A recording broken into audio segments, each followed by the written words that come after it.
Welcome to my channel CWY on YouTube. जिस तरह आप लोगों को पता है कि इस चैनल के ज़रिए हम आप लोगों को केमिस्ट्री के मुख्तलिफ लेक्चर्स पढ़ाते हैं। केमिस्ट्री में जो लेक्चर्स जो टॉपिक्स सबसे अहम है तो हम उसको आपके सामने लाते हैं स्टूडेंट्स के लिए और उन तमाम लोगों के लिए जो केमिस्ट्री से लगाव रखते हैं। तो इस तरह कल की तरह आज हमने आपके लिए रिफॉर्मिंग नाम एक टॉपिक लाया है। रिफॉर्मिंग क्या चीज़ है, रिफॉर्मिंग क्यों अहम है, रिफॉर्मिंग हमारे लिए कितना अहम है, हमें क्यों ये जानना चाहिए कि रिफॉर्मिंग क्या चीज़ है। तो इन सब के बारे में आज हम बात करेंगे। रिफॉर्मिंग हमारे लिए इतना अहम है, इतना ज़रूरी है और हर एक आदमी, एक आम आदमी भी रिफॉर्मिंग के बारे में उसको जानना चाहिए कि रिफॉर्मिंग क्या चीज़ है। आपको पता चल जाएगा कि रिफॉर्मिंग के लिए, रिफॉर्मिंग के बारे में हम सबको क्यों हमको लाजिमी है कि हम रिफॉर्मिंग के बारे में इल्म रखें। तो चलो शुरू करते हैं अपने टॉपिक की तरफ। रिफॉर्मिंग रिफॉर्मिंग एक तरीक़ाकार है, process to improve the quality of motor fuel. इस तरह आप लोगों को दिखाई देता है यहाँ, ये एक तरीक़ाकार है जिसमें हम फ्यूल्स, वो फ्यूल जो हम अपने गाड़ियों में इस्तेमाल करते हैं, अपने मोटर कार में इस्तेमाल करते हैं, अपने बाइक में इस्तेमाल करते हैं, मुख्तलिफ चीज़ों में हम फ्यूल्स इस्तेमाल करते हैं, उसकी क्वालिटी को हम इम्प्रूव करते हैं और उस क्वालिटी को हम बेहतर बना सकते हैं। तो इसको हम कहते हैं रिफॉर्म, कि चीज़ को अच्छे तरह से बनाना। तो इस तरह हम इस तरीक़ाकार में, इस प्रोसेस में फ्यूल्स जो हम मोटर कार में इस्तेमाल करते हैं, बाइक्स में इस्तेमाल करते हैं, उसकी क्वालिटी को बेहतर बना सकते हैं। तो उसको हम कहते हैं रिफॉर्मिंग। ये तो था इसका डिफिनीशन, इसका तारीफ़ जो हमने किया आप लोगों के सामने। अब हम इस बात की तरफ आते हैं कि हमारे साथ फ्यूल्स क्या है, जिसमें हमने अपने तारीफ़ में बताया कि ये एक तरीक़ाकार है जिसमें हम अपने फ्यूल्स को इम्प्रूव करते हैं, उसकी क्वालिटी को अच्छा बनाते हैं।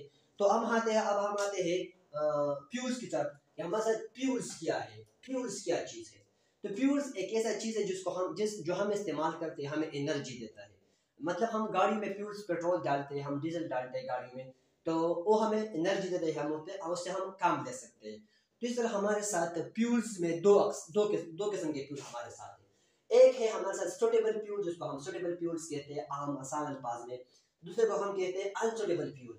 मतलब दोनों फ्यूल्स हम इस्तेमाल करते हैं, लेकिन एक इसमें है सुटेबल और दूसरा है इसमें अनसुटेबल, जो हमारे इंजन के लिए, हमारे गाड़ी के इंजन के लिए ज़्यादा मुफीद नहीं है।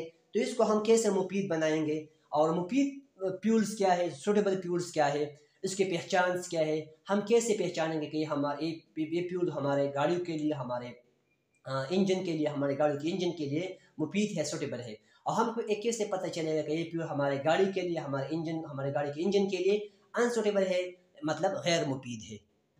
तो दोस्तों, उन अनसूटेबल फ्यूल्स वो होते हैं जो जब हम अपनी गाड़ी में डालते हैं, हम अपने इंजन में उसको डालते हैं, तो वो हमारे गाड़ी के इंजन में नॉकिंग पैदा करते हैं, नॉक पैदा करते हैं। नॉकिंग टर्म है जो यह इस्तेमाल होते हैं, नॉक पैदा करते हैं, मतलब एक इंजन को ज़्यादा पसंद नहीं होते वो, तो उसमें इंजन में नॉकिंग पैदा करते हैं। तो इसको हम कहते हैं अनसूटेबल फ्यूल। ये अनसूटेबल फ्यूल एक ऐसा फ्यूल होते हैं जो हमारे इंजन को स्टडी, लगातार मुस्तकिल एनर्जी प्रोवाइड करने, स्टडी फोर्स प्रोवाइड नहीं करते, पिस्टन को स्टडी फोर्स प्रोवाइड नहीं करते। दूसरी जानब जब हम सूटेबल फ्यूल के बारे में बात करते हैं, तो वो एक ऐसा फ्यूल होते हैं जो हमारे गाड़ी के इंजन को सूटेबल, मुस्तकिल या लगातार, जिसको हम कहते हैं, या स्टडी फोर्स हम कहते हैं, हमारे इंजन, हमारे पिस्टन्स को, हमारे गाड़ी के पिस्टन्स को एक स्टडी फोर्स प्रोवाइड करते हैं, स्मूथली सप्लाई करते हैं, एनर्जी को स्मूथली सप्लाई करते हैं। तो उसको हम कहते हैं सूटेबल फ्यूल। अगर आप देखें तो हमारे साथ हम सबको ये बात वाज़ेह है कि हमारे साथ जो फ्यूल्स है, जो हम फ्यूल इस्तेमाल करते हैं, वो हाइड्रोकार्बन्स है। हाइड्रोकार्बन्स क्या है? हाइड्रोकार्बन्स एक ऐसा कंपाउंड्स होते हैं जो ऑर्गेनिक केमिस्ट्री में इस्तेमाल होते हैं, जिसमें कार्बोहाइड्रेट होते हैं। तो हमको पता है कि फ्यूल्स में ज़्यादातर हाइड्रोकार्बन्स होते हैं, फ्यूल में ज़्यादातर हाइड्रोकार्बन्स होते हैं। तो हमको पता है, अब हाइड्रोकार्बन दो तरह के होते हैं, एक होते हैं ब्रांच चेन या साइक्लिक या अनसैचुरेटेड, दूसरे को हम कहते हैं स्ट्रेट चेन हाइड्रोकार्बन्स।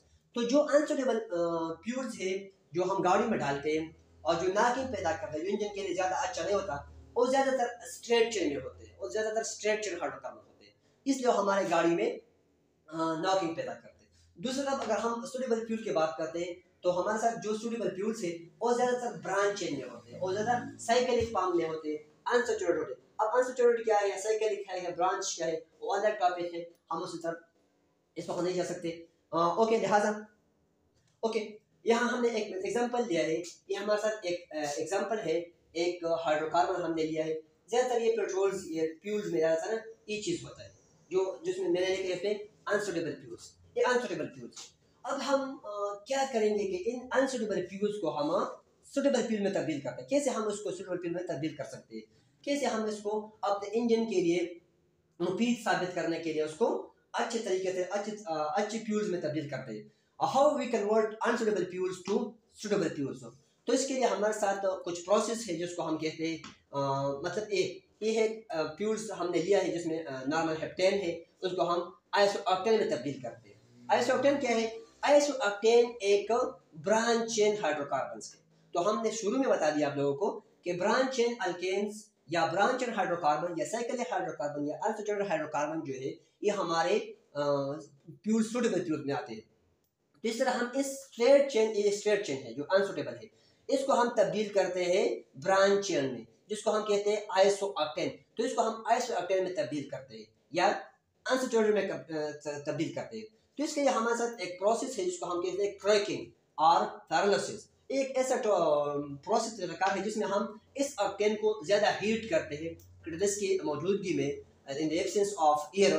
तो ये खुद ब खुद आइसोऑक्टेन में तब्दील हो जाते हैं। जब ये यहाँ तब्दील हो जाते हैं तो ये अब हमारे लिए सुटेबल फ्यूल्स में आते हैं। अब हमारे इंजन्स के लिए, हमारे गाड़ियों के इंजन्स के लिए अच्छे होते हैं। दूसरा तरीका इसके लिए ये है कि अगर हमारे पास हम इसको यहाँ तब्दील नहीं कर सकते तो हम इस चीज़ में इस ऑक्टेन नॉर्मल हेप्टेन में, मतलब नॉर्मल हाइड्रोकार्बन्स है जो अनसुटेबल फ्यूल में मौजूद है, इसको हम एंटी नॉकिंग एजेंट इस्तेमाल करते हैं। इसमें हम एंटी नॉकिंग एजेंट इस्तेमाल करते हैं। एंटी नॉकिंग एजेंट्स क्या है? अब हम इसमें एक ऐसा चीज़ डालते हैं इस फ्यूल्स में जो हमारे इंजन में जो नॉकिंग पैदा करते हैं उसको वो पैदा अब ना करें। तो हमारे साथ यहाँ एक एंटी नॉकिंग एजेंट इस्तेमाल होते हैं जिसको हम कहते हैं टेट्रा इथाइल, जिसका फार्मूला है C2H5 4 Pb प्लम्बस मतलब लेट्स टेट्रा इथाइल लेट। ये चीज़ हम इस फ्यूल्स में डालते हैं, इसमें रख लेते हैं। तो इसी तरह हमारे साथ जो अब ये फ्यूल जो है अनसुटेबल है, अब ये सुटेबल फ्यूल में तब्दील हो सकते हैं और ये हमारे लिए अब इंजन में नॉकिंग जो है वो पैदा नहीं करेंगे। हाँ, अब यहाँ एक और टर्म इस्तेमाल होता है जिसको हम कहते हैं ऑक्टेन नंबर। ऑक्टेन नंबर्स क्या है? ऑक्टेन नंबर्स एक ऐसा चीज़ है, एक परसेंटेज है बाई वॉल्यूम। जब हम आइसोऑक्टेन को जो हमने यहाँ इसका स्ट्रक्चर भी ड्रा किया है, ये इसको हम कहते हैं आइसोऑक्टेन। इसके ज़रिए हम किसी फ्यूल्स के एफिशिएंसी मालूम करते हैं। मतलब ऑक्टेन नंबर हमारे साथ, इसके ज़रिए हम क्वालिटी ऑफ फ्यूल्स मालूम कर सकते हैं। मतलब कैसे? फॉर एग्जांपल, अगर हमारे साथ एक फ्यूल्स है, अगर लिखा है कि एक फ्यूल्स है और एक फ्यूल का ऑक्टेन नंबर 70 है, ऑक्टेन नंबर इसका 70 है, तो इसका मतलब क्या है? इसका मतलब ये है कि इसमें ऑक्टेन नंबर इसमें ऑक्टेन आइसो ऑक्टेन जो है ये चीज़ इसमें है 70% है और बाकी जो 30% है वो नॉर्मल हेप्टेन है, वो एक चीज़ है। असल में हम इस तरह ये लेते हैं कि हम इस नॉर्मल हेप्टेन को, ये नॉर्मल हेप्टेन है और ये आइसो ऑक्टेन है, हम इसका मिक्सचर इस्तेमाल करते हैं। जब जिसका परसेंटेज ज़्यादा लेते हैं बॉडी वॉल्यूम, इसका कम लेते हैं। मिसाल तौर पर अगर हमारे साथ एक फ्यूल है, इसमें इस पहले कह के 80 इसका ऑक्टेन नंबर 80 है, 80 इसका ऑक्टेन नंबर, तो इसका मतलब आप लोगों को समझना जाना चाहिए कि इसमें ऑक्टेन, इसका मतलब है कि इसमें ऑक्टेन जो ये चीज़ जो है, जो सबसे ज़्यादा अहम चीज़, ब्रांच भी है जो सुटेबल फ्यूल है, ये 80% है और बाकी 20% ये है, तो इंजन के लिए सुटेबल है। अब अगर हमारे साथ एक ऐसा फ्यूल है जिस पर लिखा है कि 40 इसका ऑक्टेन नंबर 40 है, तो इसका मतलब ये कि ये जो चीज़ है, जो सुटेबल चीज़ है, ये 40% है, बाकी 60% ये चीज़ है जो हमारे इंजन के लिए अच्छा नहीं है। इस तरह हम ऑक्टेन नंबर से हम किसी फ्यूल की एफिशिएंसी, किसी फ्यूल की उसके सुटेबिलिटी अपने इंजन के लिए, अपने गाड़ी के इंजन के लिए हम मालूम कर सकते हैं। तो ये था रिक्वायरमेंट के बारे में एक छोटा सा खुलासा जो हमने आप लोगों के लिए बता दिया।